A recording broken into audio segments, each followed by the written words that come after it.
기도하고 시작하겠습니다.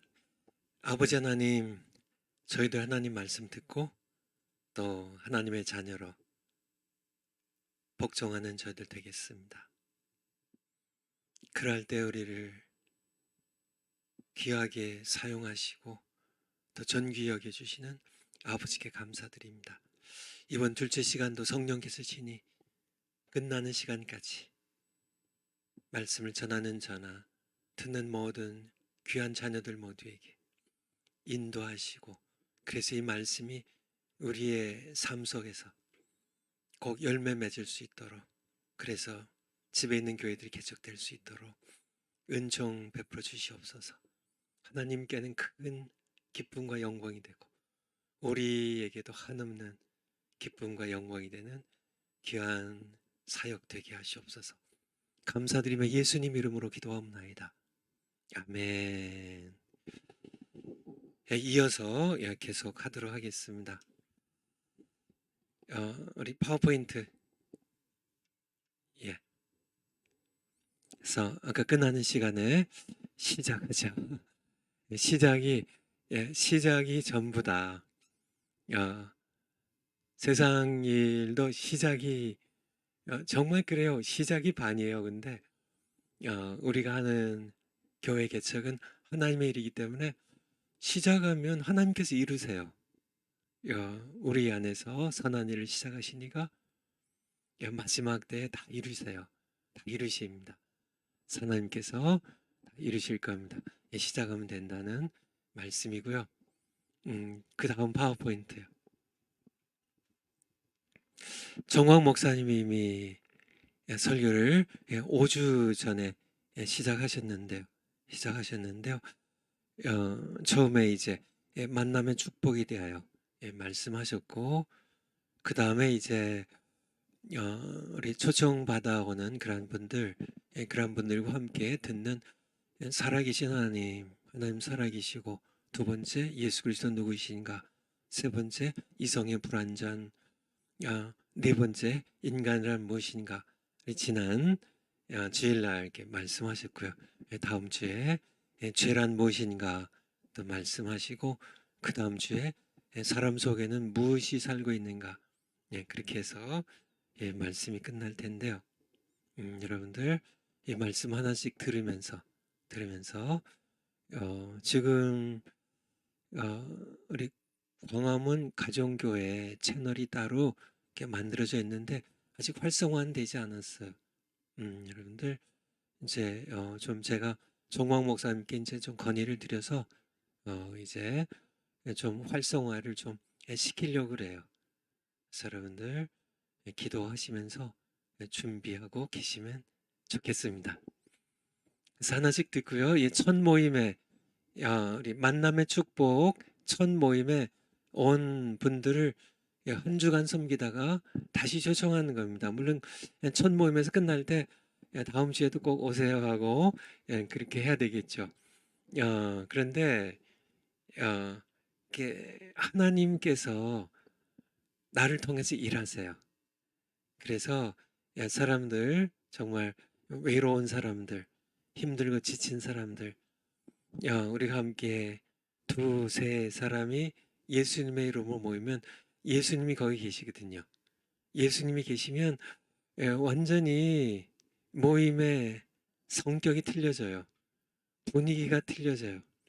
예수님이 계시니까. 그쵸? 예를 들어서요, 어떤 가정에 이제 부부가 사는데요. 저희가 목회했던 미국의 교회도 마찬가지고요. 부부가 사는데 오랫동안 아기가 태어나질 않아요. 처음에는 뭐 이렇게 바빠가지고 이렇게 신혼 초에는 아기를 좀 이렇게 나중에 가지려고 신혼 좀 즐기다가, 아니면 집이라도 좀 장만해 놓고 이제 아기 가지려고 이렇게 3, 4년 미루다가 이제 아기를 가지려고 하는데 아기가 들어서질 않는 거예요. 그런 가정이 꽤 있죠. 어, 그러다가 정말 기도하고 10년 만에요. 14년 만에 이제 하나님께서 아기를 잉태케 하시고 태어나게 하셔서, 아기가 태어나면요, 가정의 분위기가 완전히 싹 바뀌어 버립니다. 여러분 아셔요? 여러분들도 뭐 이렇게 뭐 자녀들 뭐 금세 낳아 가지고 이렇게 키우는 가정도 마찬가지고, 그렇지만은 그 자녀가 태어나면 가정의 분위기가 완전히 바뀌어 버려요. 그렇죠. 부부 간에도요. 뭐 항상 좋을 수만 있나요? 또 세월이 흐르면 또 뭐 이렇게 덤덤해지고, 또 뭐 이렇게 뭐 티격태격하고, 이렇게 뭐 말다툼도 하고, 뭐 이렇게 가정의 분위기가 축 처진 가정들이 많잖아요. 아이들이 없는 가정들 대부분 뭐 그냥 뭐 그날이 그날이고 다음 날이 그날이고, 뭐 그렇게 뭐 무덤덤하게, 그죠? 별로 뭐 이렇게 시큰둥하게 지나가던 삶이, 아기가 태어나면 완전히 바뀌어 버립니다. 뭐 아기가 뭐 울고 뭐 싸고 뭐 애 재우랴 뭐 먹이랴 뭐 기저귀 갈아치우랴 똥 치우랴 뭐 목욕시키랴 뭐 그냥 난리가 나죠. 이게 이 아이 하나가 오면은 가정의 분위기가, 뭐 또 아이가 뭐 이렇게 배시시 웃으면 그것이 부부의 그냥 깔깔대고, 웃고 부부가 그냥 뭐 정신없이 이 아이를 이제 양육하냐고, 뭐 그 가정의 웃음이 뭐 계속 나고, 이 아이가 기기 시작하고 걷기 아장아장 걷기 시작하고 뭐 재롱 떨기 시작하고 뭐 아빠 엄마 부르고 뭐 이렇게 막 하면서 가정이 완전히 바뀌죠. 그러니까 가정에 부부만 있다가 한 아기가 태어나도 가정이 확 바뀌는데, 두세 사람이 내 이름을 이룬 곳에는 나도 그들 중에 있다고 하시는데요. 예수님이 함께 계신다면 어떻게 될까요? 아기 하나가 가정에 태어나도 분위기가 싹 바뀌는데요. 예수님이 계시다면, 우리가 이제 복이 있는 아기와 보이지 않는 예수님이 차이가 있긴 하지만은, 그럼에도 불구하고요, 예수님은 살아계신 하나님이세요. 나 위해 죽으시고 부활하셔서 지금 여기 살아계신 능력 있는, 참 영향력 있고요, 전능하신 그런 창조주 예수님께서 내 집에 지금 예배를 드릴 때, 가정교회 개척할 때 거기 함께 계시면 분위기가 확 바뀌죠. 이게 바뀌어진 것이 느껴져야 돼요. 그것을 위해 기도하셔야 돼요.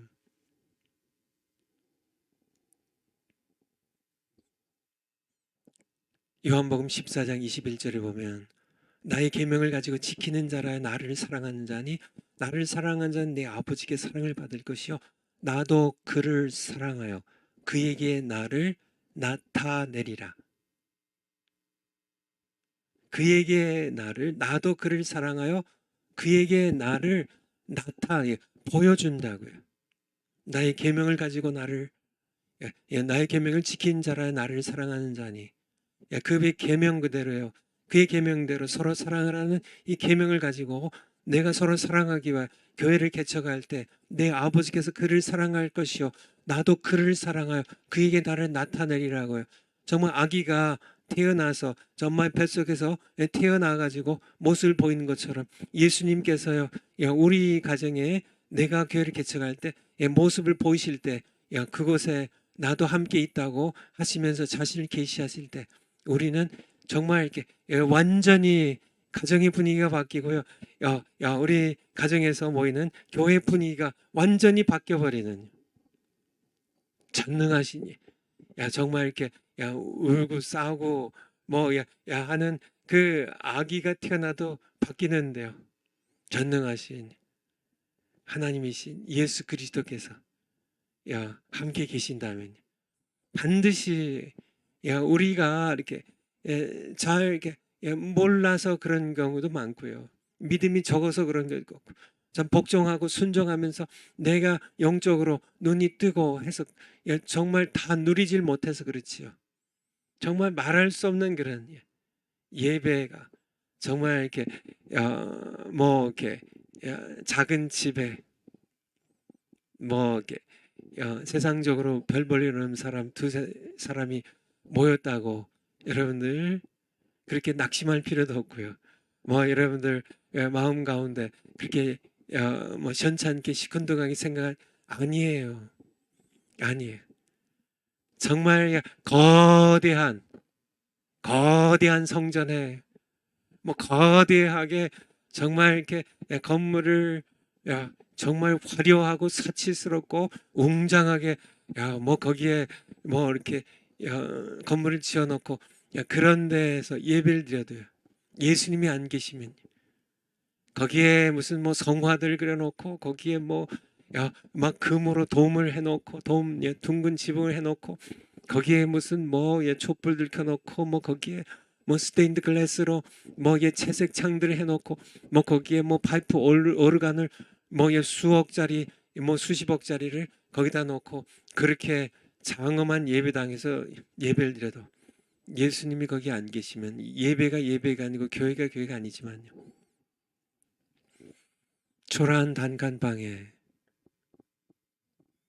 주사그려 그저 밥상 하나 펴놓고 초라한 사람들 두세 사람이 모여서 예배를 드려도 거기에 예수님이 계시면 그게 초대 교회처럼 교회고요.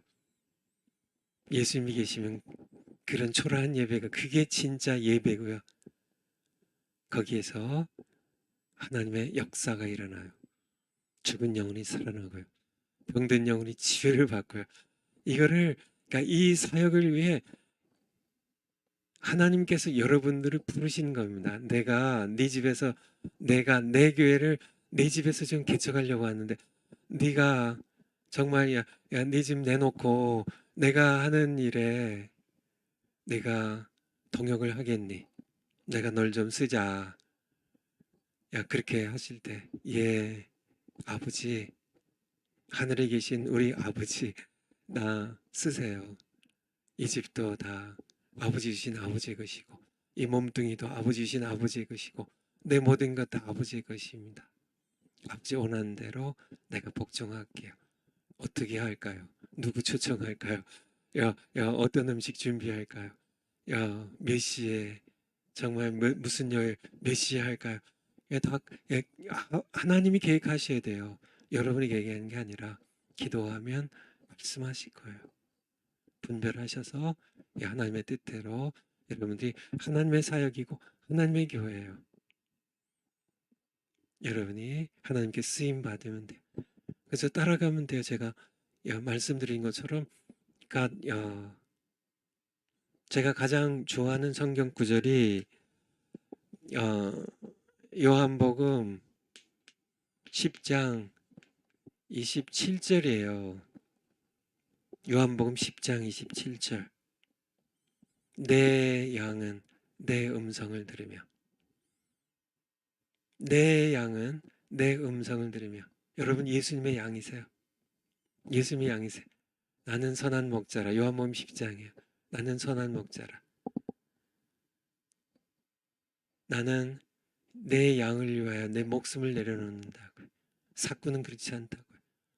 이리가 오면 늑대나 곰이 오면 도망치지만은요. 예수님은 예수님의 양을 위하여 목숨을 내려놓으신 선한 목자세요. 너희가 듣지 아니하면 내 양이 아니기 때문이라고. 내 양은 내 음성을 듣는다고. 나는 그들을 알며 그들은 나를 따르느니라. 나를 따라온다고. 여러분 예수님의 양은 예수님을 따라가는 거예요. 제가 이렇게 어디요 인도나요 어디인가 다른 양친 못을 보니까 그냥 막 작대기로 막 양을 막 이렇게 몰아가더라고요. 뒤에서 목자가 양들을 막 작대기로 치면서 막 몰아가더라고요. 근데 이스라엘의 양은 그렇게 하지 않습니다. 그렇게 하지 않아요. 지팡이와 막대기를 가졌지만은 뒤에서 막 양들 두들겨 패면서 다른 데로 가면 막 패 가지고 가게 하는 게 아니고요. 이스라엘의 양은 항상 목자가 앞에 가요. 목자가 가진 막대와 지팡이는 이리와 곰과 싸우는 막대기지 양들 두들겨 패는 막대기가 아니에요.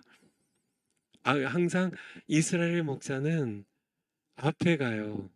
예수님은 항상 앞에 가요. 길을 인도하는 겁니다.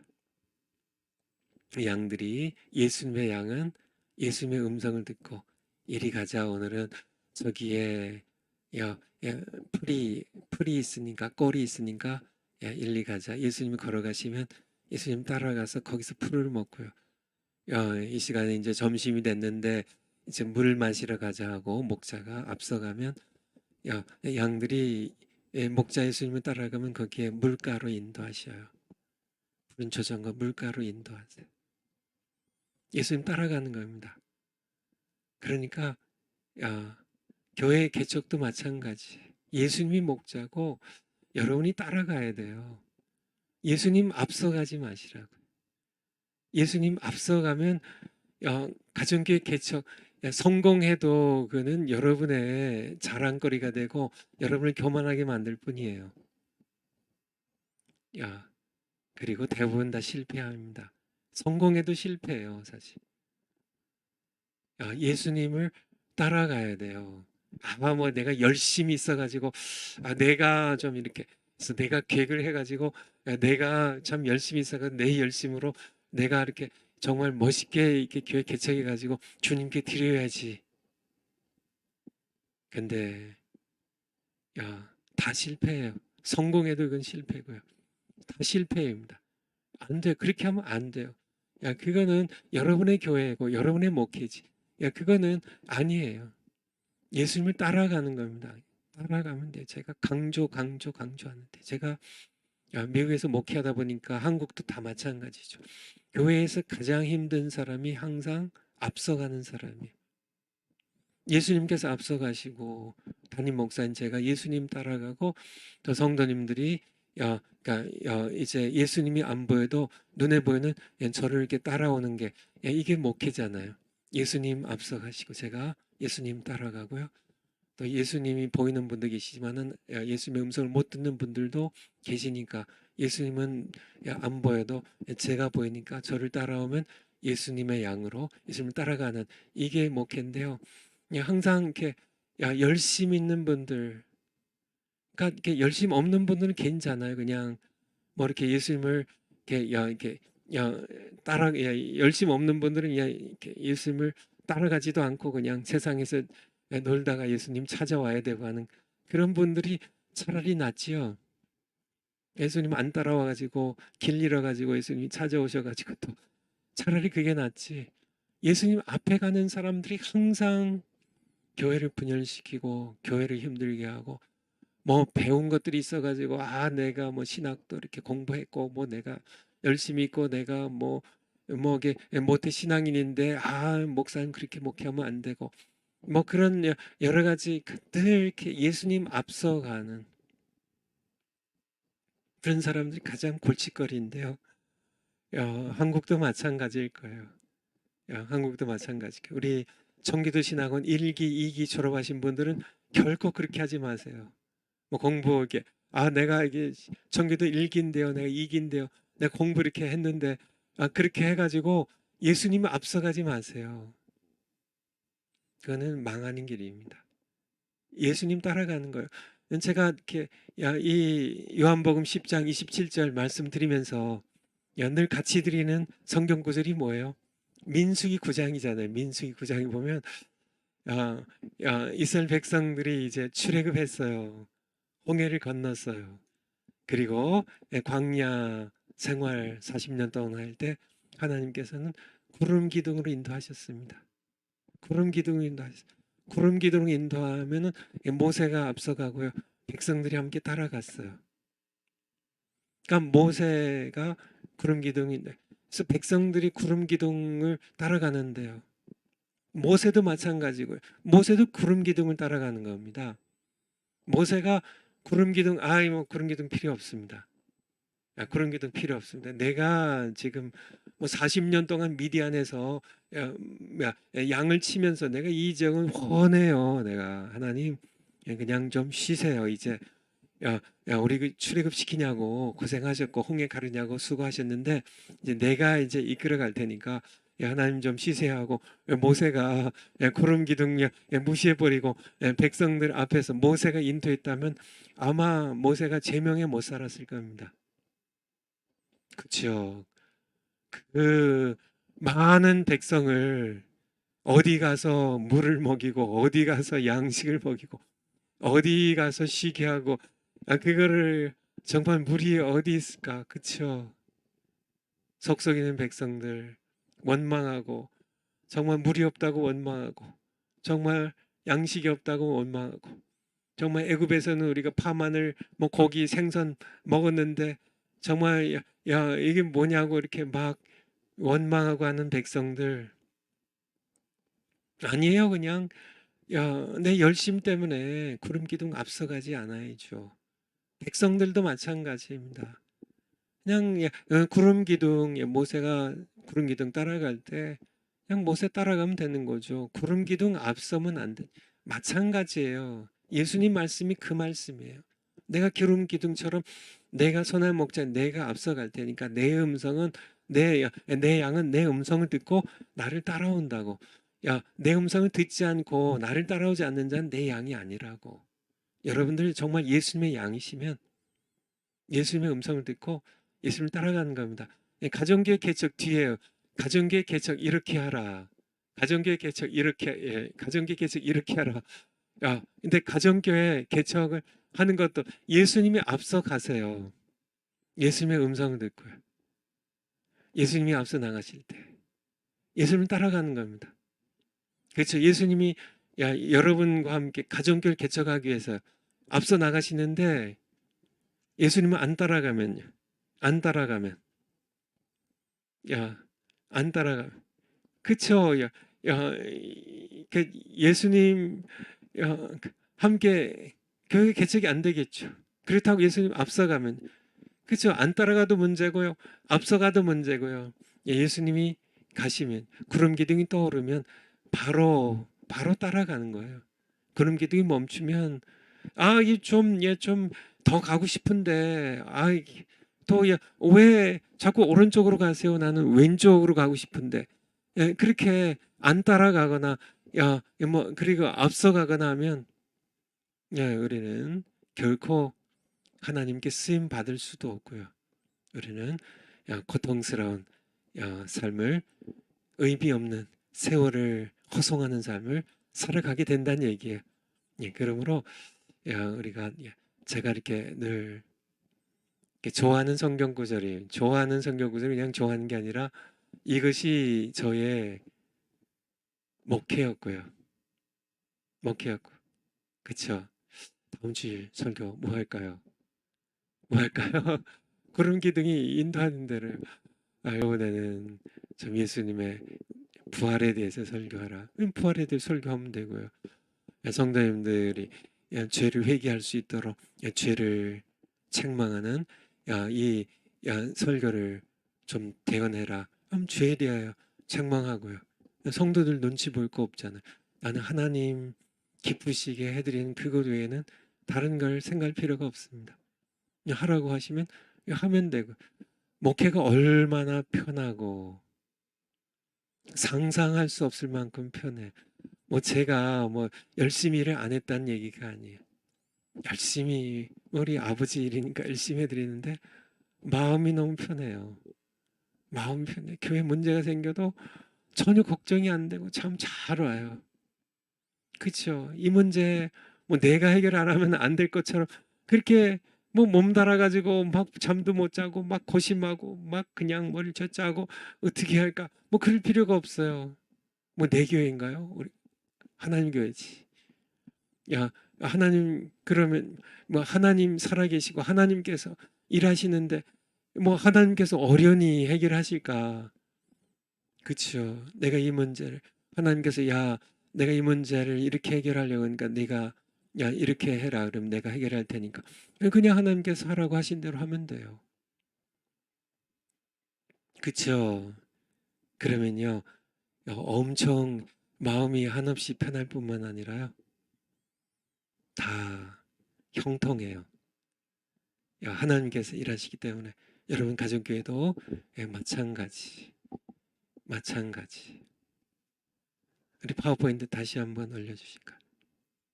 그래서 여러분들이 이제 이렇게 시작하셔서 이대로 하시면 돼요. 일식 삼찬 음식을 함께 먹으라. 일식 삼찬. 너무 음식 많이 차리지 마시란 얘기. 그리고 이제 어, 이제 처음 믿는 분들 초청하시면 이분들이 어, 이제 교회 가족이 돼요. 식구가 돼요. 식구죠. 식구, 음식을 같이 먹는 다음에 식구예요. 식구. 가족이 식구죠. 식구가 되면 음식 같이 먹으면 식구가 돼요. 그러면 이제 가족이 되죠. 그러면 또 이제 믿음이 좀 들어가고 예수님 영접해서 세례받으면 음식 본인 혼자 하지 마시고 여러분 혼자 하지 마시고 또 그분들이 즐겁게 은혜를 맛보면 음식을 하고 싶어 하거든요. 그래서 음식 한 가지 해오라고 해가지고 같이 이렇게 해서 또 기도하며 함께 섬기는 동역자가 계시면 하나씩 준비하고 와서 같이 먹으시면 돼요. 정모 목사님의 복음 전도 설교리 살아계신 하나님 예수님은 누구신가 뭐 이성의 불완전 이것을 이렇게 차례 들으시면 됩니다. 그리고 지금 모임의 순서를 얘기하는 거예요. 모임은 먼저 이렇게 초청하고요. 모이면 먼저 음식을 먹습니다. 초대교회 초대기 순서. 밥 먹기 전에 예배 먼저 드려야죠. 근데요, 장단점이 있는데요. 장단점이 있는데, 어, 일단은, 이렇게 예배 그냥 잠깐 드리고 요즘 구역 예배가 그렇게 많이, 뭐 다 그렇진 않겠지만 많이 변질됐는데요. 구역 예배 잠깐 형식적으로 드리고, 먹는 거는 그냥 시간 길게 즐기면서 이렇게 먹는 그런 구역들도 꽤 많이 생긴 것 같은데요. 사실 전도된 거죠. 주객이 전도된 거죠. 그래서 보통 우리가 평일에 모이기 때문에 집에서 이렇게 먹고 올 시간이 없이 이제 직장 다니신 분들 이런 분들 주로 이제 가족이 함께 다 같이 모이니까 애들까지 그래서 간단한 음식을 먼저 함께 먹습니다.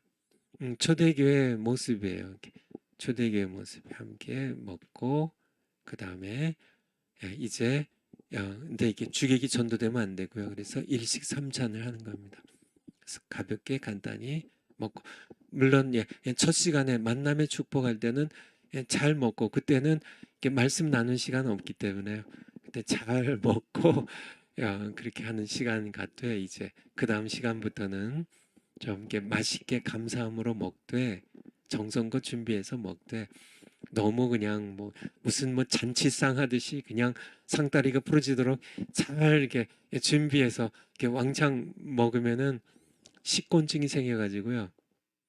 제가 이렇게 미국에서 이렇게 가정교회 할 때도 마찬가지고 이제 뭐 여러 가지 이제 이렇게 목장들이 많다 보니까 이렇게 뭐 어떤 목장이라고 불렀어요. 이렇게 가정교회를 이제 목장이라 불렀는데 이 가정교회들이 다양하게 많으니까 어떤 가정교회는 잘 먹고 그냥 이제 가정교회 지도자들이 목자라고 불렀는데요. 목자부가 워낙 이렇게 음식을 이렇게 준비하는 걸 즐거워하고 대접하는 걸 즐거워해요. 그래서 그냥 이렇게 음식을 뭐 그냥 이렇게 정말 이렇게 매주 그냥 너무 이게 잘 먹여요. 근데 잘 먹으면 잘 먹이거든요. 그냥 그렇게 뭐 이민 생활에서 서로 지치고 힘들고 또 한국 음식 이게 먹는 것이 이렇게 뭐 이렇게 다 있지만은 그래도 같이 이게 모여서 즐겁게 같이 먹는 그런 시간을 갖기가 쉽지 않기 때문에요. 잘 모여요. 잘 먹으면 잘 모입니다. 잘 모이는데 주익이 전도돼 가지고 또 너무 많이 먹으니까 그냥 식권들이 생겨가지고 또 뒤에 이렇게 예배 드리는 거는 이렇게 집중하지 못하고 이렇게 하는 그것도 문제고요.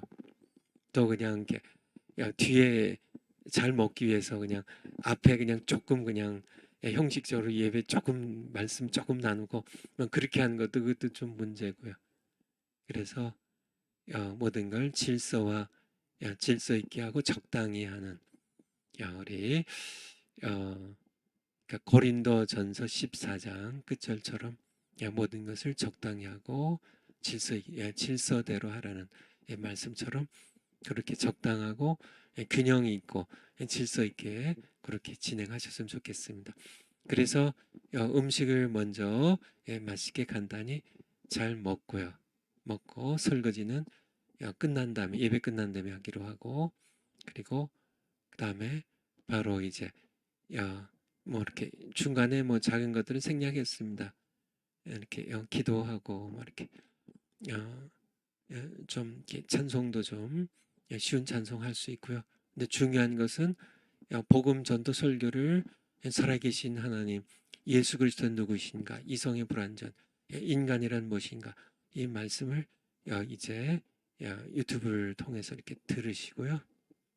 그 다음에 간증을 나누는 겁니다. 예수님을 내가 믿게 된 간증. 여러분 다 있으시죠? 예수님 믿을 뿐만 아니라 구원받은 이후에 하나님을 만난 간증. 그래서 뭐 내가 뭐 암에 걸렸었는데 내가 정말 인생 정말 이렇게 파산해가지고 이렇게 내가 인생의 밑바닥까지 갔었는데 나는 뭐 술 주정꾼이었는데 뭐 나는 뭐 군대 갔었는데 뭐 여러 가지 간증들이 있잖아요. 크고 작은 뭐 그 간증은 이렇게 너무 이렇게 재밌게 하려고 막 보태면 안 됩니다. 그냥 있는 그대로. 그렇지만은 간증의 주인공은 내가 아니라 나를 만나 주신 하나님 간증이 돼야 돼요. 그리고 나를 구원하신 예수님 간증이 돼야 되고요. 그리고 기타 은혜를 받은 간증들을 이렇게 뭐 간증을 뭐 너무 뭐 그냥 그날 하루에 모두 끝장내려고 뭐 다 할 필요는 없고요. 크고 작은 간증을 기도하면서요. 무슨 간증할까요? 이렇게 하나님께 여쭙고 생각나게 하신 간증을 뭐 짧게요. 한 뭐 시간에 따라서요. 5분이나 10분 정도, 뭐 조금 길으면 15분, 20분 정도 간단하게 간증을 하고요. 간증이 중요해요. 그러니까 처음 믿는 그런 사람들에게는 이분도 그렇게 어려웠었구나. 이분도 나처럼 병이 들었었구나. 이분도 그렇게 세상에서 술, 담배 다 하면서 방황했었구나. 이분도 근데 이분이 이렇게 예수님 만나고 구원받았는데 나도 구원받아야 되겠다. 그런 여러 가지 도전들 받게 되니까요. 간증이 중요합니다. 그 다음에 축복을 위하여 그 사람 복 받기 위하여 병 고침 이렇게 병든 사람이면 병 고침을 위하여 또 문제 해결을 위해 문제가 있으신 분들 뭐 자녀 문제, 직장 문제, 무슨 뭐 재정 문제, 뭐 여러 가지 부부간의 문제, 뭐 여러 가지 문제들 많잖아요. 문제 없는 가정은 없죠. 그래서 이렇게 열린 문을 찾으라는 그런 첫 시간처럼 문제들이 드러났을 때 이것을 위해 또 기도해 주세요. 기도해 주면요. 기도해 주면 그 문제를 해결해 주는 분은 누굴까요? 기도해 주는 여러분이 아니라 그 기도를 들으시는 하나님께서 해결하세요. 여러분들 믿음으로 하시면 돼요. 믿음으로. 여러분이 믿고 기도하면 하나님께서 해결하세요. 병을 누가 고쳐요? 기도할 때. 기도하는 내가 고친 게 아니라 내 기도를 들으시는 기도하라 구하라 그러면 주실 것이라고, 찾으라 그러면 찾을 것이고, 문을 두드려 그러면 열릴 것이라고, 구하는 이나 받을 것이고 구하는 이마다 받을 것이고 찾는 이가 찾을 것이고 문을 두드리는에게 열릴 것이니. 문을 두드리 누구에게 문이 열려요? 병 고침의 문이 누구에게 열려요? 사업의 형통의 복이 누구에게 열려요? 문이 누구에게 열려요? 문을 두드리는 이에게. 기도하라고요. 기도하라고. 우리에게 기도하면, 문을 두드리면, 구하면 다 사실 성령 세례도 하나님께서 선물로 주신 것이라고요. 성령을 선물로 받으리니 이 약속은 너와 너희 자손과 하나님께서 얼마든지 부르는 자들에게 하신 것이라고요. 구하라 그러면 주신다고. 근데 구하여야 주세요. 하나님의 방법이에요. 구하라. 그리하면 주실 것이라. 그래서 우리가 기도하면 됩니다. 야, 기도할 의무는 우리에게 있고요. 그 기도를 듣고 문제를 해결해 주실 책임은 하나님께 있어요. 정말 너무 좋잖아요. 제가 이렇게 기도하면서 또 목회도 하고 기도하면서 지금도 살아가고 있는데 기도 기도 정말 이게 사실 기도만큼 이게 정말 기도만큼 엄청난 그런 특권이 없는데요.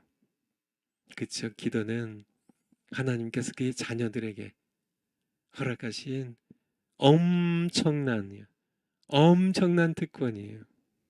그쵸? 구하라 그러면 주실 것이라고요. 구하라 그러면 주실 것이라고요. 정말 기도하면 내가 정말 우리가 그를 향하여 하나님을 향하여 가진 바 담대한 것 이것이니 무엇이든지 그의 뜻대로 구하면 들으심이라. 요한일서 5장의 말씀이잖아요. 하나님을 향하여 담대한 것이 여러분의 이 기도의 담대함이 있나요? 내가 그의 뜻대로 무엇을 구하면 들으신다고요. 제가 이렇게 기도에 대하여 설교하면 더 오늘 둘째 시간 다 지나가니까 기도요. 그래서 같이 이렇게 가정교회 개척해 가지고 하면 여러분들에게 가정교회 개척하는 여러분들이 이 기도라는 이 엄청난 이 기도라는 이 특권을 가지고 있거든요. 그래서 처음 이렇게 이제 참석하신 분들 문제를 놓고 큰 소리로 공개적으로 기도하세요. 그 사람이 좀 병들었으면 병 낫기를 위해 기도하고요. 그 사람의 자녀 문제가 있으면 자녀 문제 해결되도록 기도하세요. 믿고 기도하면 하나님께서 반드시 응답하세요. 그래서 그 영혼이 나아만이 문둥병이 낫는 것처럼 그의 문제가 해결되면 그 사람이 이제 하나님의 자녀로 거듭나게 되는 그런 길에 접어들게 될 것입니다. 파워포인트 다시 한번 이렇게 초청하고요. 함께 먹고요. 그리고 말씀 듣고 간증하고 기도해 주면 됩니다. 기도해 주고 그리고 이 모든 과정을 기도로 시작하여 기도로 진행하라. 성령께서 인도하실 겁니다. 그래서 정말 뭐 늘 기도하는 거죠. 시작하기 전에도 기도하고요. 시작을 기도로 하고요. 또 기도로 진행하고요. 기도로 끝내는 겁니다. 성령께서 인도하실 거예요. 시작하면 이루시는 분은 누구실까요? 하나님이세요. 이루시는 분은 하나님이십니다. 파워포인트 다음 거요. 이보다 더 큰 영광은 없다. 하나님의 형상대로 지음을 받은 사람으로 할 수 있는 가장 영광스럽고 가장 의미 있고 가장 선하고 하나님을 가장 기쁘시게 드리는 일은 바로 내 집에서 예수 그리스도의 몸된 교회를 개척하는 일이다. 아멘이세요? 아멘이시죠? 아멘입니다. 정화 목사님 그런 얘기 하시죠. 다시 태어난다면 다시 태어난 일은 없어요.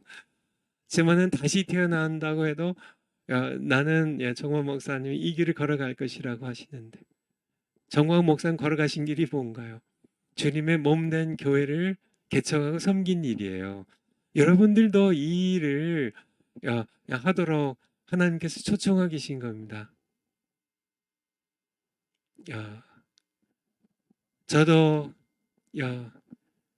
만약에 다시 태어난다고 해도 제가 뭘 하고 싶을까요?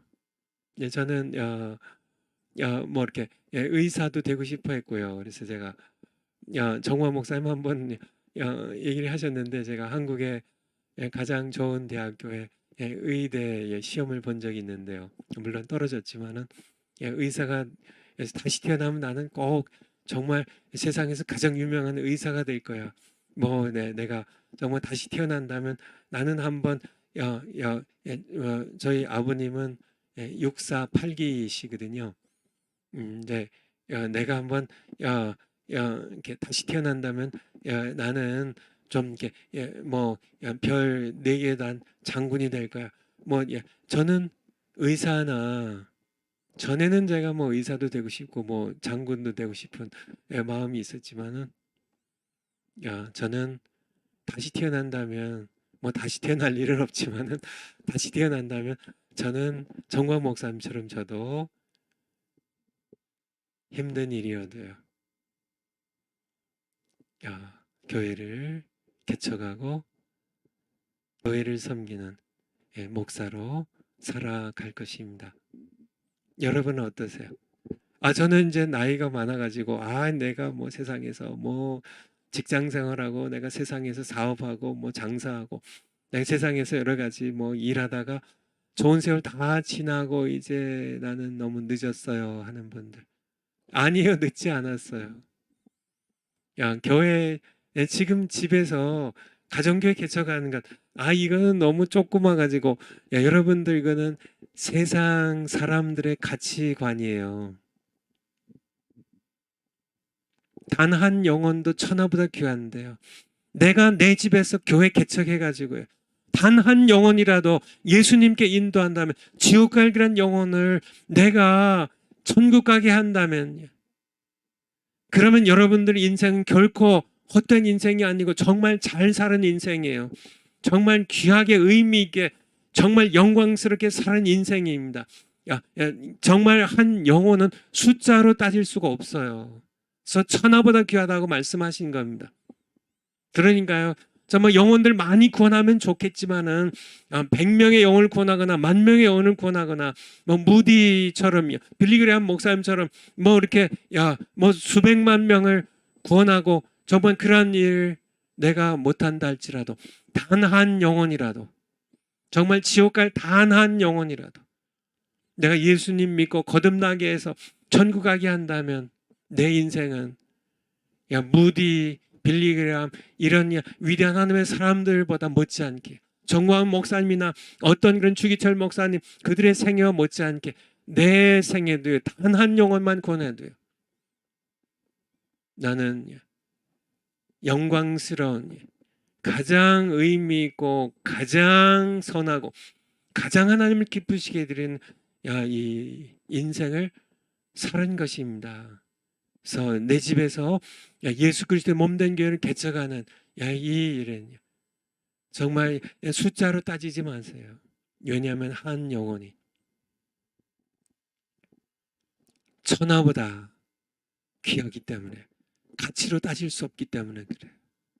여러분들 이보다 더 복된 일이 있다면 말해보세요. 부부가 함께 혹은 기도의 동역자 2-3명을 모아 함께 집에서 시작하시기 바래요. 정말 그렇게 하시기 바래요. 저희 큰 아이가 저희 하나님께서 아들 둘을 주셨는데 그러니까 두 아이가 좀 이렇게 큰 아이가 학교 공부는 더 잘했어요. 그래서 이렇게 미국의 명문 대학의 버클리에 좋은 학과로 이제 입학을 해가지고 공부를 했습니다. 저희 부부는요, 그래서 둘째를 목사 만들고 큰 아이는 이제 우리 가정의 물줄을 삼자 그렇게 생각을 했습니다. 그래서 이제 이 아이가 이제 대학을 졸업할 때가 됐고 또 졸업을 했는데요.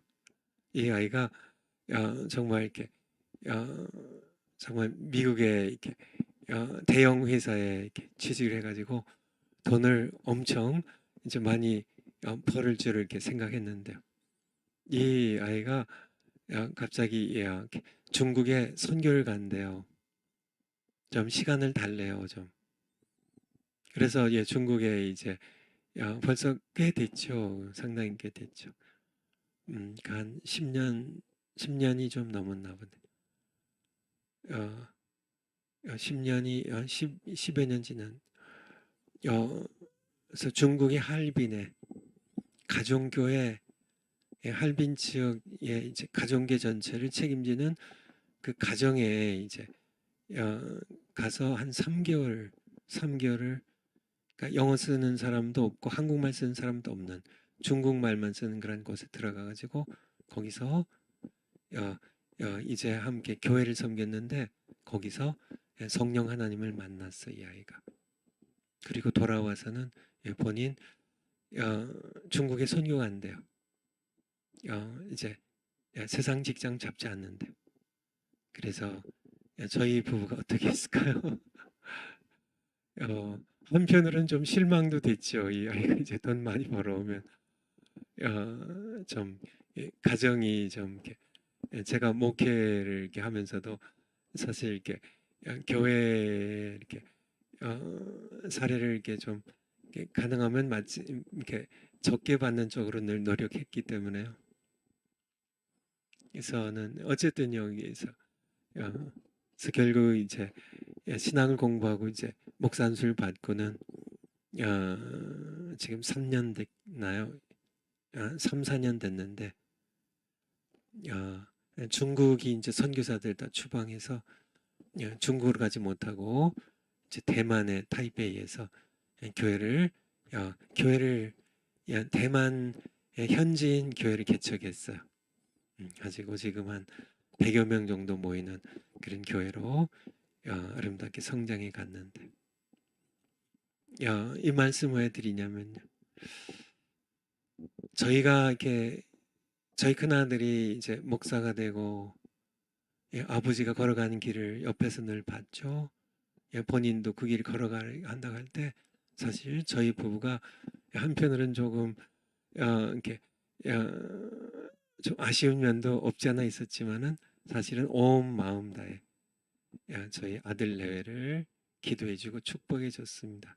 왜냐하면 이 길만이 이 아이가 뭐 대기업에 미국 대기업에 들어가고 거기에서 뭐 돈을 뭐 수십억을 벌고 뭐 거기에서 높은 지위에 올라가서 뭐 사장이 되고 회장이 된들 그렇게 되기도 어렵지만요. 그렇게 된다 할지라도 교회를 개척해서 참 죽은 영혼들을 살리고 천국으로 인도하는 이 일과 비교가 되겠냐고요. 여러분 마찬가지입니다. 여러분들도 정말 단 한 영혼이라도 내가 내 집에서 교회를 개척해서 단 한 영혼이라도 한 영혼씩 하는 겁니다. 그냥 단 한 영혼이라도 지옥 갈 영혼을 내가 예수님께로 인도한다면 내 인생은 내가 정말 이렇게 크게 내가 세상적인 가치관으로 세상적으로 성공하지 못했다 할지라도 여러분은 가장 의미 있고 선하고 귀한 인생을 사는 것이 돼요. 이것이 정말 복된 인생임을 여러분들이 늘 잊지 않으셨으면 좋겠어요. 다른 소망은 없습니다. 제가 이 가정교회에 대해서 좀 얘기를 드리는데요. 다른 소망은 없어요. 한국 교회가 지금까지 이제 왔는데요. 한국 교회 이대로 가면 반드시 유럽 교회처럼요. 전부 예배당들 잘 지어놓은 예배당들 전부 뭐 술집이나 식당이나 뭐 서커스 연습장이나 아니면은 모스크로 다르게 다른 용도로 다 팔려가기 시작할 겁니다. 유럽은 벌써 그렇게 됐고요. 제가 사진들 보여드렸잖아요. 사진들요. 영국과 독일만 그렇게 되는 게 아니에요. 유럽 전체가 그렇게 됐고요. 지금 미국이 그걸 따라가고 있고요. 부지기수로 미국 교회들이 지금 할머니들 할아버지 몇 명, 10명, 20명 모여서 예배를 그렇게만 드리고요. 그 텅텅 비는 그런 예배당들 한국 이제 이민교회들 한국 사람들 교회에 내주고 그나마 이제 미국의 이제 교회 예배당에는 이 세금이 없으니까 유진하는데 그래도 건물 수리도 하고 해야 되잖아요. 이렇게 냉난방도 해야 되고 그러니까 한인 교회들 이렇게 빌려주고 한인 교회에서 이제 월세로 내는 그거 가지고 뭐 교회 건물도 수리하고 뭐 냉난방도 하고 뭐 이렇게 하면서 뭐 잔디도 깎고 뭐 그렇게 하면서 미국 교회들이 유지되는 그런 교회들이 수없이 많아요. 수없이 많아요. 그런데 한국 교회도 지금 그렇게 되어 간다고요. 그렇게 되어 갑니다. 그렇게 되어 가요. 그래서 한국 교회가 살 길은 하나예요. 다시 초대교회로 돌아가는 겁니다. 초대교회 뭐예요? 집에 있는 교회, 가정교회로 다시 돌아가는 겁니다. 이 길 외에는 다른 소망이 없다는 것을 여러분들이 늘 기억했으면 좋겠어요. 그리고 좀 끝나기 전에 좀 더 말씀드린다면 가정교회 개척은요. 마라톤과 같습니다. 마라톤. 여러분 마라톤 아시죠? 예. 서울에 뭐 인생 아까 얘기했으니까 인생과 인생과 마라톤 뭐 보통 인생을 단거리 달리기가 아니라 마라톤에 뭐 또 비유하잖아요. 공통점이 뭘까요? 인생과 마라톤의 공통점이 뭘까요? 첫 번째는요. 긴 승부입니다. 뭐 인생은 100m 달리기처럼 뭐 쫙 달리면은 금메달 따고 뭐 그런 게 아니고요. 마라톤도 그렇고 인생도 그렇고 긴 승부예요. 긴 승부. 이 공통점 또 뭘까요? 뭘까요? 둘 다 힘든 길을 걸어갑니다. 길. 공통점이 인생도요. 길이에요. 인생길이죠. 길이라고 부르죠. 길. 마라톤도 길을 달려요. 길을 달립니다. 중요한 건 공통점입니다. 힘든 길이지만은 길이에요. 길. 세 번째는요. 종착점이 있어요. 종착점이. 마라톤도 그렇고요. 인생도 그렇고요. 죽음이라는 종착점이지. 마라톤 종착점.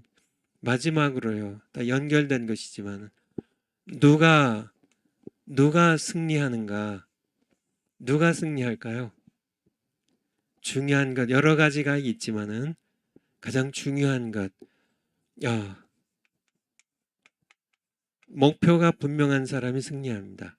마라톤도 그래요. 목표가 분명해요. 정착점에 내가 저기에 반드시 도착해야 된다는 그런 인생도 마찬가지. 그런데요.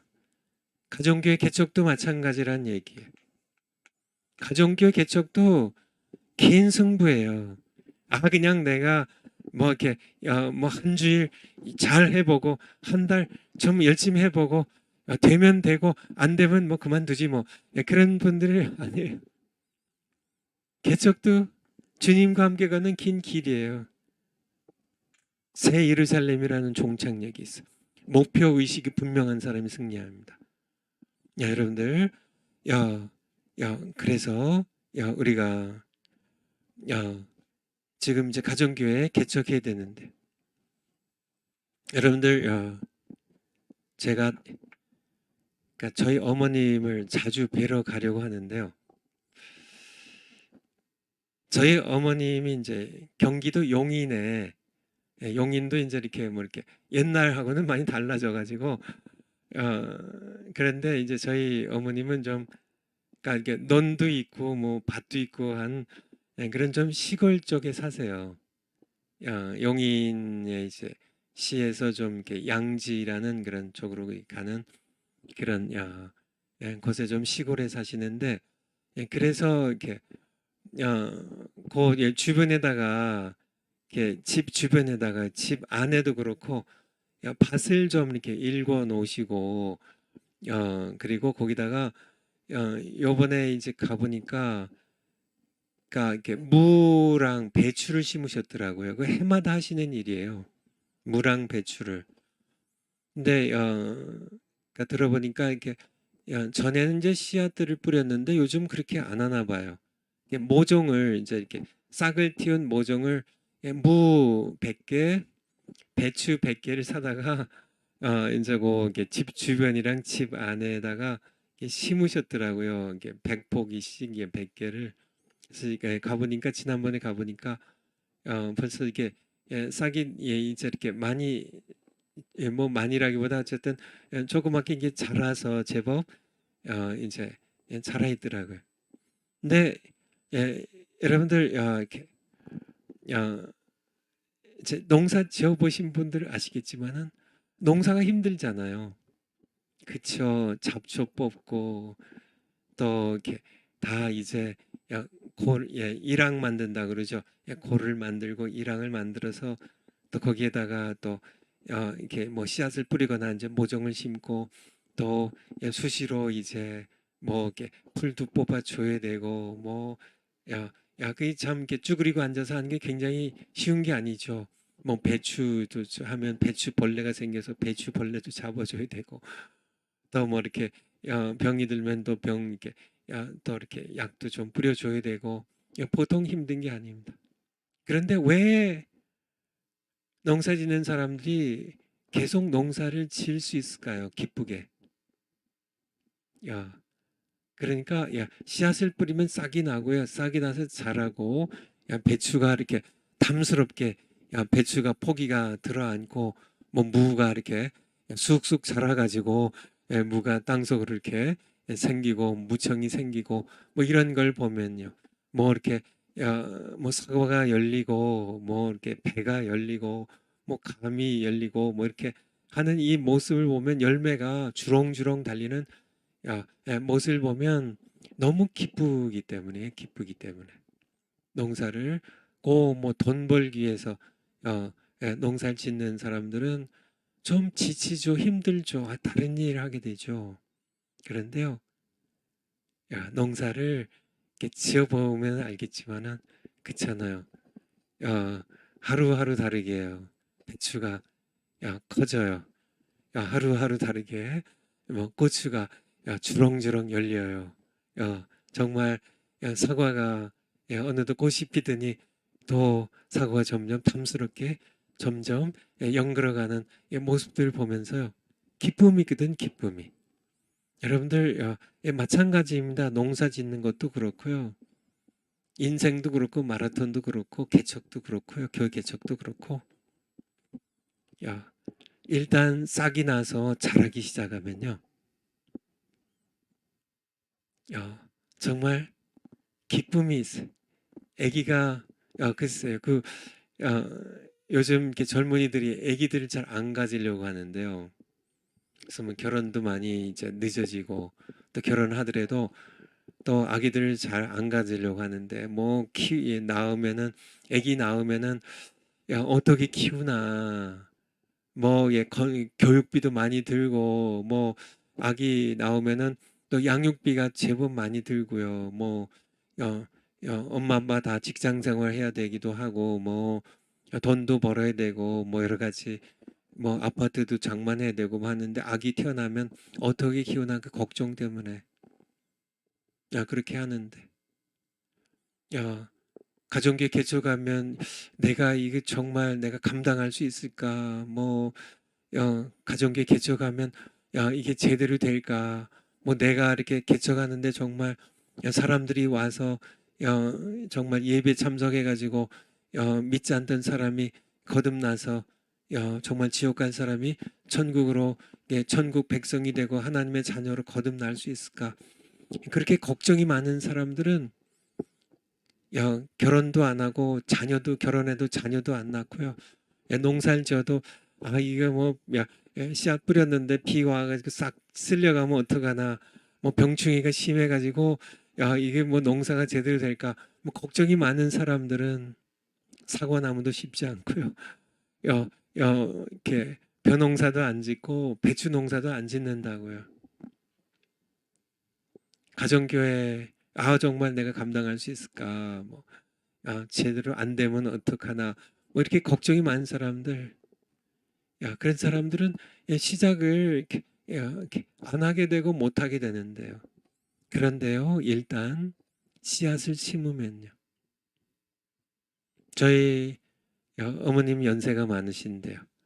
우리 사촌 누님이 이제 저희 어머님 모시고 이제 두 노인분이 살아가시는데요. 저희 어머님 이제 90이 다 되셨고 저희 사촌 누님도 80이 넘으셨어요. 네 노인분들이 농사를 지세요. 농사를 지세요. 그래서 이제 봄에는 뭐 이렇게 상추 뭐 그리고 또 거기다가 뭐 가지 그다음에 또 뭐요 고추 뭐 이런 거 심고요. 그다음에 이제 여름에는 또 김장하시려고 배추랑 물을 심으세요. 근데 왜 그걸 하시냐면 이제 그거 뽑아가지고 김장 담아서 아들 집들 이제 주고 며느리들 주고 뭐 이렇게 이렇게 다 나눠주시려고 나눠주시려고 조카한테 주시고 이렇게 주시려고 그 기쁨 때문에. 그리고 일단 심어 놓으면 무 배출 심어 놓으면 일단 시작하면 힘들죠. 뭐 풀도 계속 뽑아줘야 돼요. 힘들죠. 또 뭐 이렇게 뭐 여러 가지 힘들어요. 뭐 병충해도 생길 수 있고 뭐 여러 가지 힘들어요. 또 이제 다 이제 수확해서 거둬들여도 또 김장 담그는도 힘들어요. 그렇지만은 일단 시작하면 다 하시게 돼요. 이렇게 하고 그래도 또 풀 뽑을 힘을 주시고요. 하나님께서 또 하나님께서 비를 내리시고 해서 잘 자라게 하시고요. 다 이게 또 수확 거두면 또 김장 담을 수 있는 힘을 주시고요. 마찬가지예요. 인생도 마찬가지고 우리가 마라톤도 마찬가지고 일단 시작하면 죽이 되든 밥이 되든 어떻게든 참 시작하면 하나님의 일은 반드시 하나님께서 함께 하셔서 마무리하게 하시고 거두게 하시고요. 근데 우리가 정말 예수님께서 앞서가시고 내가 예수님을 따라 예수님과 함께하는 사역이기 때문에 일단 이렇게 시작하면요, 정말 이렇게 해봐야 알아요. 교회를 개척해 봐야 합니다. 가정교회도 제가 이렇게 미국에서 이렇게 가정교회로도 해서 이제 가정교회 섬기신 분들 보면 가정교회를 정말 예수님과 함께 동역하면서요 섬기는 분들은 뭐 그냥 이렇게 처음부터 시작해가지고 그렇게 지금까지 20년 넘게 계속 섬기는 분들이 계세요. 매주 모이는데요 지치지 않고요. 그때 계속 감당하게 하시는 거죠. 맞죠. 가정기 개척 안 하면 내가 발 쭉 뻗고 내 마음대로 그냥 편하게 살 수 있어요. 내가 왜 지금 이 나이에 내가 왜 사서 고생해? 그냥 내가 그냥 다리 쭉 뻗고 내가 하고 싶은 대로 맛있는 거 먹으러 다니고 내가 시간 내 마음대로 뭐 TV 보면서 뭐 이렇게 여행하면서 내가 즐기고 살다가 주님 곁에 가지. 맞아요. 그렇게 하면 반드시 천국 가서 앞 시간에 말씀드린 것처럼 껄껄 할 거라고요. 내가 그때 좀 말씀 듣고 가정교회 개척할 걸 껄껄합니다. 후회하는 인생을 반드시 살아가게 될 겁니다. 그런데 반면에 내가 하나님께서 구름 기둥이 움직이시니까 선한 목자 예수님이 앞서가시니까 내가 그분의 음성을 듣고 구름 기둥을 따라가면 시작만 하면 하나님께서 이루신다고요. 그분의 일이에요. 그분이 이루세요. 그분이 우리가 그렇다고 뭐 이렇게 뭐 이렇게 놀고 먹는 게 아니라 내가 일하지만은 아버지의 교회니까 내가 섬겨드리지만은 내 마음이 한없이 편안하고요. 기쁘고요. 또 반드시 하나님께서 반드시 형통하게 하시고요. 내가 이 땅에서 복을 받을 뿐만 아니라 자녀들이 대대로 복을 받게 하시고요. 그런 영광스러운 일임을 여러분들이 계속 기억하셨으면 좋겠어요. 기억하셨으면. 그래서 여기까지 가정교회 개척 이렇게 하라 말씀드렸는데요. 이어서 이제 마지막 강의로 가정교회 전도 누구를 어떻게 초청할 것인가 찾아주세요.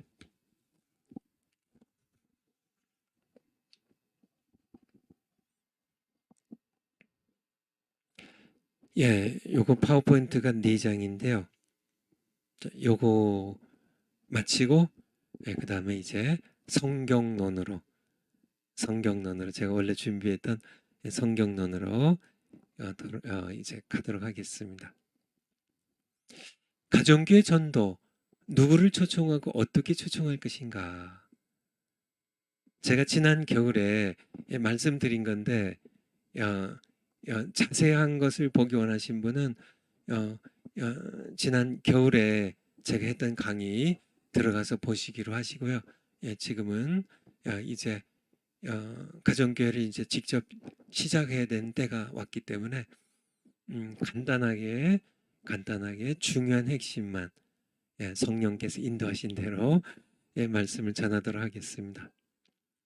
가정교회 전도는 3가지라고 말씀드렸죠. 와보라 전도, 관계 전도, 잔치 전도예요. 근데 이것이 함께 묶어진 전도입니다. 와보라 전도, 관계 전도, 잔치 전도. 첫 번째가 와보라 전도예요. 사형리 전도, 제가 사형리 가지고 전도 참 많이 했거든요.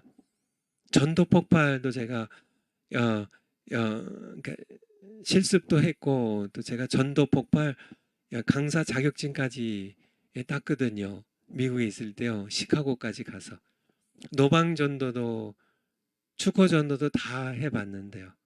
다 해봤는데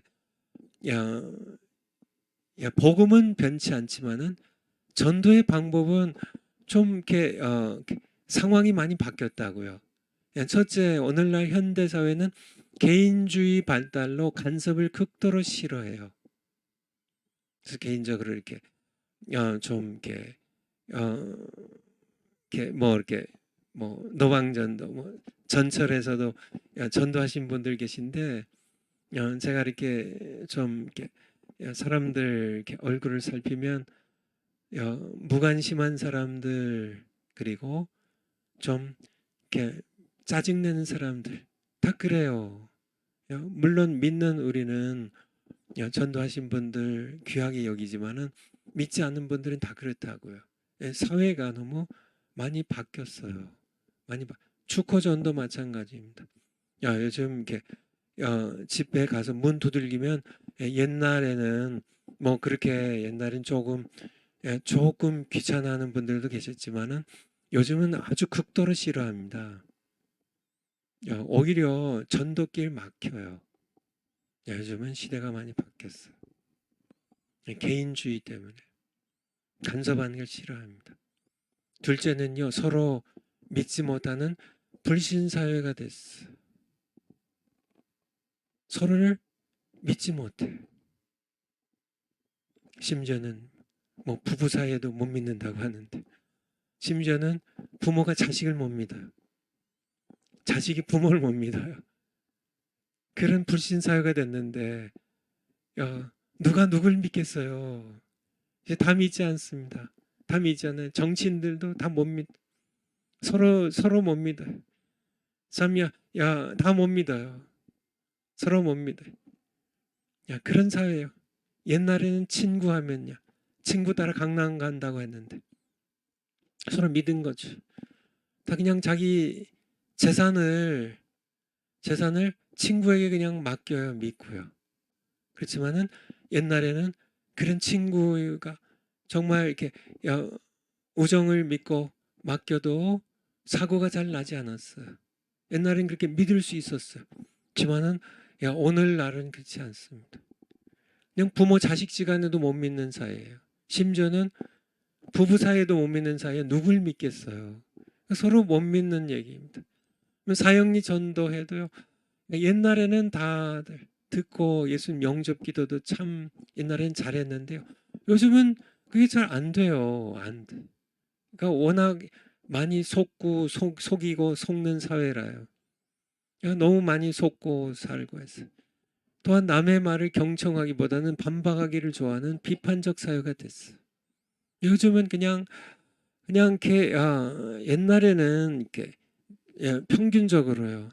전반적으로 볼 때 학력들이 대부분 다 낮았잖아요. 옛날에는 뭐 그쵸. 저희 부모 세대는 초등학교 졸업만 해도 꽤 배우신 분이에요. 옛날에는요.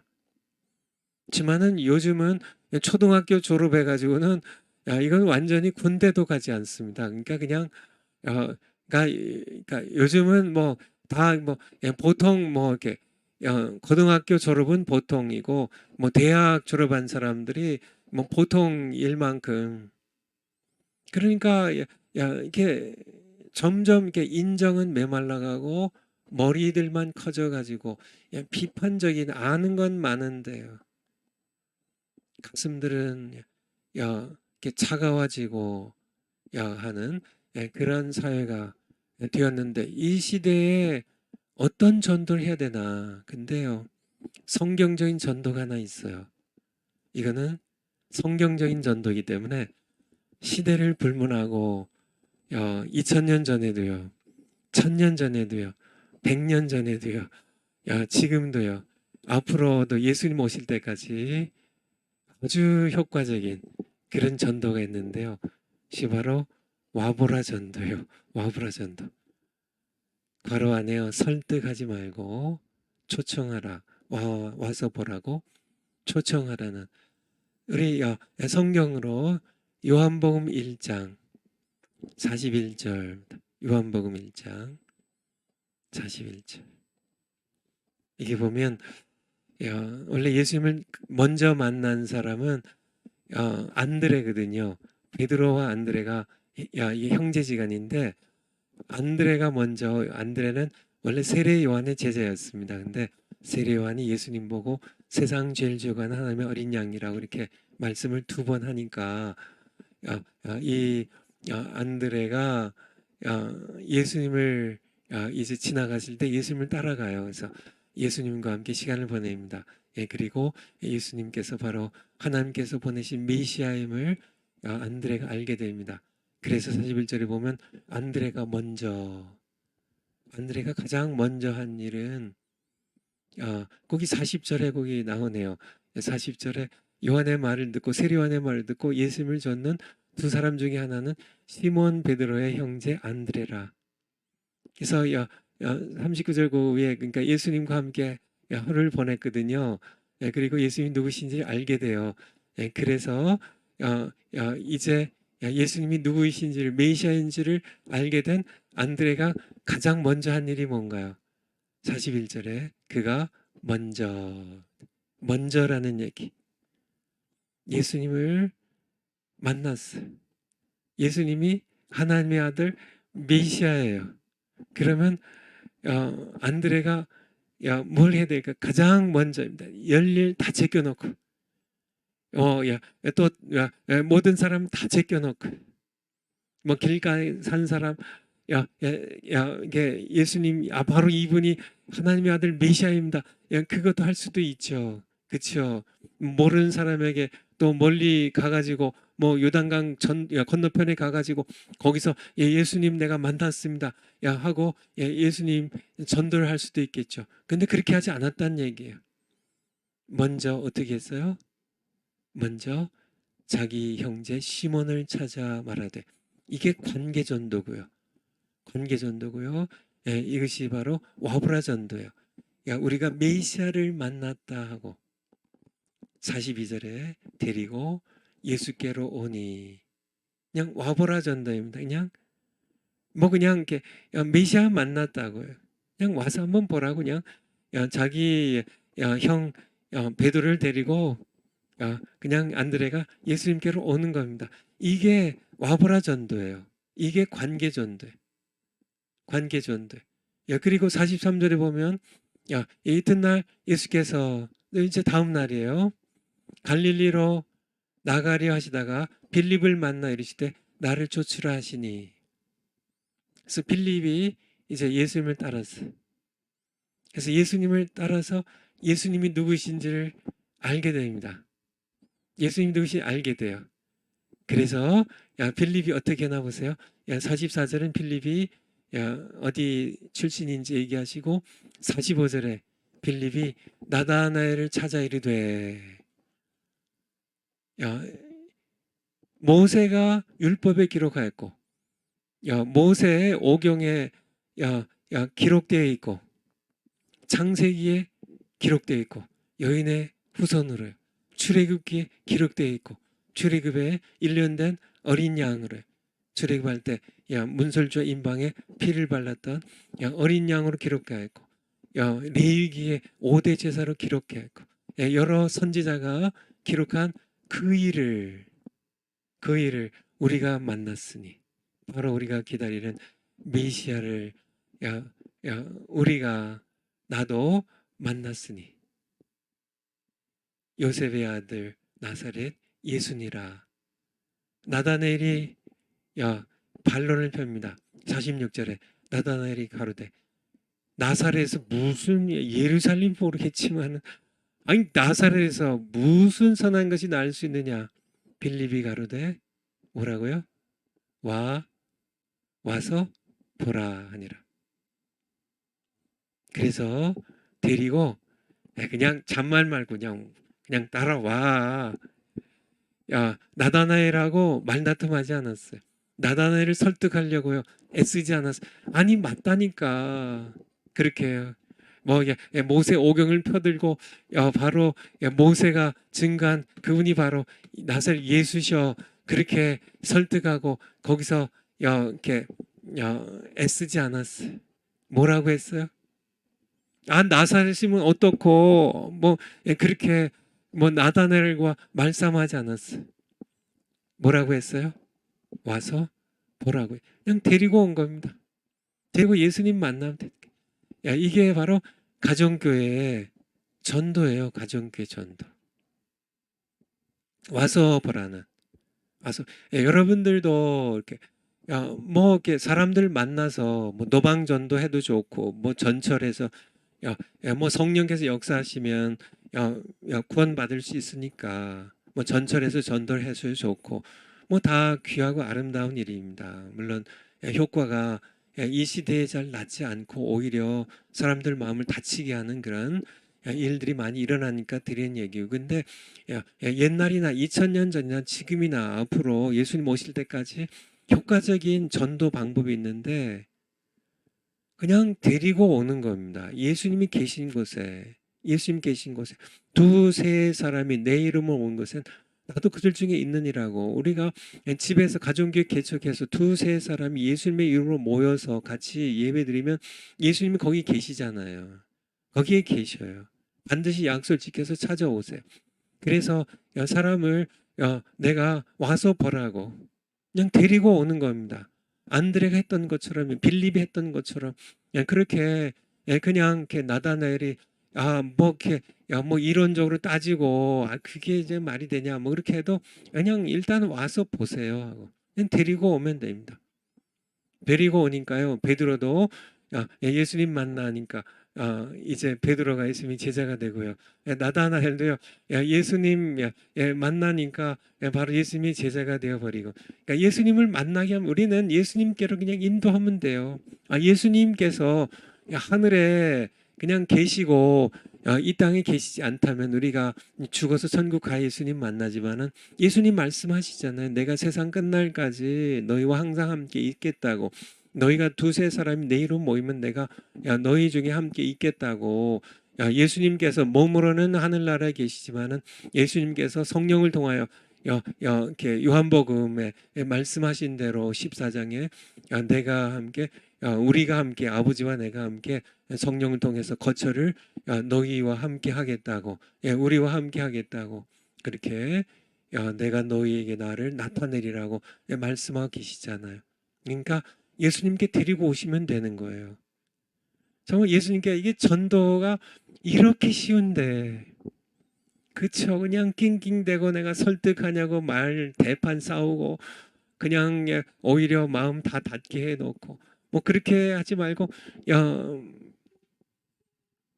성경에 있는 대로 그냥 와보라는 와보라는 그래서 와서 보면 거기 예수님이 임재해 계신 곳에 세상이 맛볼 수 없는 사랑이 있어요. 정말 이전엔 생각도 못했던 세상이 줄 수도 없고 세상에서 맛볼 수도 없는 천국의 기쁨이요. 예수님이 계시면요. 신비해요. 괜히 눈물이 쏟아져요. 그런 간증들 지금 듣는 여러분들 가운데 많이 있으시지 않나요? 괜히 눈물이 나고 왜 내가 눈물이 나지? 왜 눈물이 나지? 내 육이 우는 게 아니라 내 속에 있는 내 영이 주님의 임재 안에 들어가서 주님을 만나는 기쁨의 표현이에요. 그게 육으로 표현된 나도 모르게 눈물이 쏟아져요. 정말 세상은 여전히 고통이 있고 재난이 있고 아픔이 있고 그런데 내 마음에 정말 신기한 성경적인 표현으로 하면 신비한 평화가 넘쳐요. 정말 이 평화, 이루 말할 수 없는 이 평화를 믿지 않는 사람도 오면 예수님을 만나는 거죠. 그는 그게 예수님 만나는 건지 알 수 없지만은 좀 괜히 마음이 편안해지네. 정말 세상이 줄 수 없는 그런 내 마음에 기쁨이 있네. 이게 뭘까? 그쵸. 나중엔 알게 되겠지만 바로 예수님께서 그를 만나 주시는 우리는 예수님께로 인도만 하면 된다는 얘기예요. 요한복음 4장 29절도 한번 볼까요? 요한복음 4장 29절. 요한복음 4장에 보면 예수님께서 사마리아 여인과 이제 수가성 우물가에서 만나잖아요. 근데 이제 예수님께서 그러니까 내가 그니라 내가 그리스도라고 예수님께서 이제 이렇게 사마리아 여인과의 대화에서 예수님께서 이렇게 사마리아 여인에게 수가성 우물가에서 내게 물 좀 달라. 그러니까 이 여인이 그러니까 이렇게 왜 유대인으로서 유대인 남자로서 사마리아 여인 나에게 얘기를 하냐. 그러니까 예수님 말씀하시잖아요. 내가 누구인 줄 알고 내가 줄 수 있는 물을 내가 안다면은 네가 나에게 구할 것이라. 예수님 말씀하시 그렇죠. 이 여인이 아니 지금 이 물은 깊은데 바가지도 없는 분이 이 두레박도 없는 분이 어떻게 물을 나한테 주신다고 하십니까? 그러니까 예수님 말씀하시죠. 이 물은 마셔도 또 목마르려니와 내가 주는 물을 마신 자는 영원히 목마르지 아니하리. 이렇게 쭉 얘기를 이제 이어가시다가 내 남편을 불러오라. 그러니까 난 남편이 없나이다 하니까 예수님께서 내 말이 맞다. 내가 남편이 5이 있었고 지금 또 한 남자와 살지만은 그 남자는 네 남편도 아니다 하시니까 이 여인이 그러면 선지자시군요. 왜냐하면 자기 과거를 처음 만난 남자가 다 아니까 선지자시군요. 그러니까 야, 이 여인이 대뜸 예배에 관한 질문을 하죠. 예배에 관하여 이렇게 선지자에게 물어보고 싶었나 평소에 유대인들은 말하기를 예루살렘에서 예배를 드려야 한다고 하는데 그게 맞습니까? 그러니까 예수님께서 이 산에서 사마리아에 있는 이 그리심 산에서도 말고 성전이 있는 예루살렘에서 말고 새로운 예배 시대가 열렸다. 바로 영과 진리로 신령과 진정으로 예배하는 새로운 예배 시대가 열렸다. 하나님께서는 이제 영과 진리로 예배하는 자들을 찾으신다. 그러니까 이 여인이 뭐라고 대답해요? 그리스도가 오시면은 다 설명해 주실 것입니다. 그때 예수님께서 너가 말하는 내가 그리스도야. 내가 그리스도야. 그런 사이에 이제 제자들이 이제 이렇게 점심 이게 제자들이 음식을 수가성에 사갖고 예수님께로 돌아왔고요. 이 여인은 물동이를 버려두고 물동이를 버려두고요. 정말 수가성으로 자기가 사는 동네로 뛰어들어갔어요. 그래서 외친 이야기입니다. 28절부터 한번 볼까요? 여자가 물동이를 버려두고 동네에 들어가서 사람들에게 이르되 나의 행한 모든 일을 내가 남편이 5 있었고요.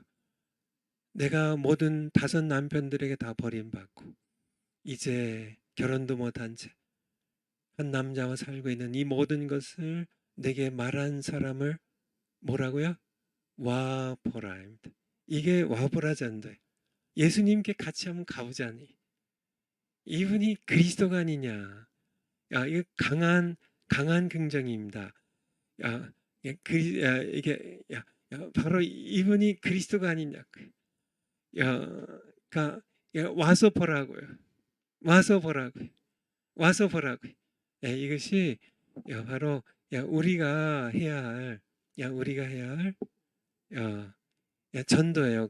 가정교회에서 여러분들 가정교회 개척하시면서 다른 전도 해도 좋아요. 다른 전도 해도 좋은데 그냥 여러분들이 초청하는 겁니다. 와서 보세요. 데리고 오세요. 초청하시고요. 그리고요 또 전화하시고요. 또 찾아가셔서 데리고 오세요. 집에 있는 교회에 모이는데 데리고 오셔서 거기서 말씀 듣고요. 정권 목사님 말씀 듣고 간증하고 기도해 주는 데서 거기서 예수님께서 그를 만나 주실 겁니다. 예수를 만나게 하시면 돼요. 그러면 그가 이제 성경 몰라도요. 예수님 만나면 이제 성경을 읽게 돼요. 기도하는 거 몰라도요. 예수님 만나면 기도하는 것, 기도를 시작하게 돼요. 여러분들이 설득해 가지고 뭐 이렇게 해서 뭐 이렇게 성경을 가르치고 뭐 복음을 일일이 설명 다 좋지만요. 예수님 만나면 예수님이 복음이에요. 예수님이 성경의 주인공이에요. 예수님 만나면 예수님이 더 알고 싶어서 성경 읽게 되고요. 복음 깨닫게 되고요. 거듭나서 구원받게 되고요. 그래서 와보라 전도입니다. 우리 파워포인트 끝나기 전에 파워포인트.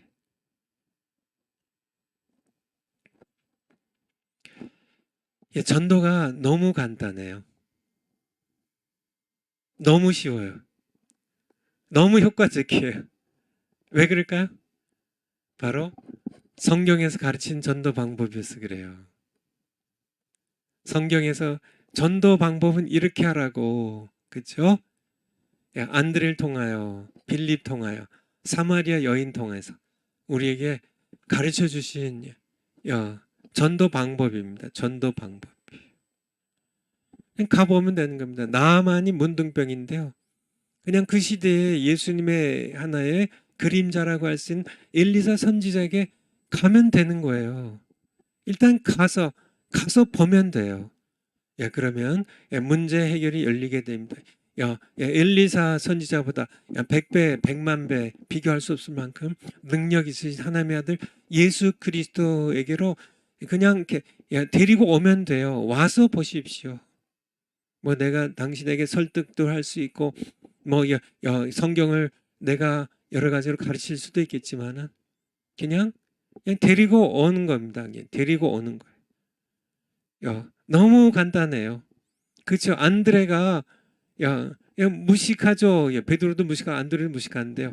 뭐 설명하려면 얼마나 힘들겠어요. 아니 왜 나사렛 예수가 왜 메시아냐 그렇게 나다넬이 따질 때 빌립이 설명하려면 얼마나 나다넬이 더 똑똑한 것 같은데 빌립보다 그렇죠. 어려워요. 근데 그냥 와서 데리고 오면 돼요. 데리고 오면 돼. 사마리아 여인이 뭐 그렇게 살았던 여인이 얼마나 뭐 지위가 있고 뭐 얼마나 학문이 있겠어요.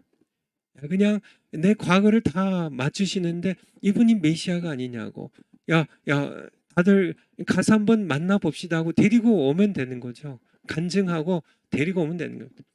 너무 쉬워요. 너무 효과적입니다. 왜냐하면 성경적인 예수님께서 하신 게 있대요. 실제로 경험해 보시 바래요. 실제로 경험해 보세요. 지옥 갈 영혼을 살리는 말할 수 없는 기쁨을 맛보게 될 겁니다. 정말 여기 그림이 하나 있는데요. 거기에 이렇게 문에 있는 분이 예수님이시죠. 예수님의 우리 안으로 방어하는 밖에 있는 이리에게 찢겨 죽고요. 길 잃고 헤매면서 죽어가는 그런 많은 영혼들을 예수님께로 인도하는. 그래서 예수님 만나면 돼요. 그러면 구원받고 여러분의 개척한 가정교회가 아름답게 성장해 가게 될 것입니다. 기도하겠습니다. 하나님 아버지, 가정교회 개척하는 것이 우리 일이 아니라 아버지의 일이고 또 사람들 우리가 설득하면 힘들고 또 효과가 없지만은 데리고 와서 예수님 만나게 하는 와보라 전도 방법으로 저희들 가정교회 개척하겠습니다. 우리를 통하여 일하시고 가정교회를 아름답게 세우실 하나님을 찬양드립니다. 예수님의 이름으로 감사하며 기도합나이다. 아멘.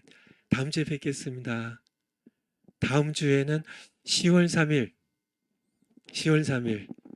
국민대회 마치고 다음 날 뵙겠습니다. 먼저 광화문에서 먼저 뵙겠습니다. 여러분 감사합니다.